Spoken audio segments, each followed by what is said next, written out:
এই মুহূর্তে পিয়ার পদ্ধতিতে কোনো নির্বাচন করা বা আপার হাউস করা এগুলো কোনো ক্রমেই সম্ভব নয়। প্রথম প্রবক্তা বাংলাদেশে আমাদের পার্টি, আমরা এটা চাই, কিন্তু আমাদের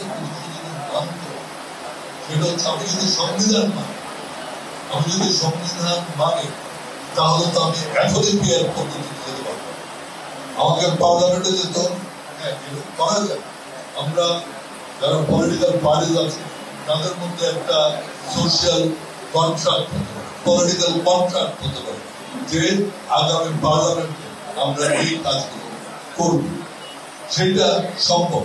কিন্তু এই মুহূর্তে পিয়ার পদ্ধতিতে কোনো নির্বাচন করা বা আপার হাউস করা এগুলো কোনো ক্রমেই সম্ভব নয়।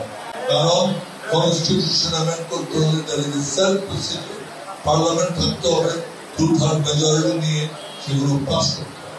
এখন পার্লামেন্ট নাই, সুতরাং এই প্রশ্নগুলো অবাক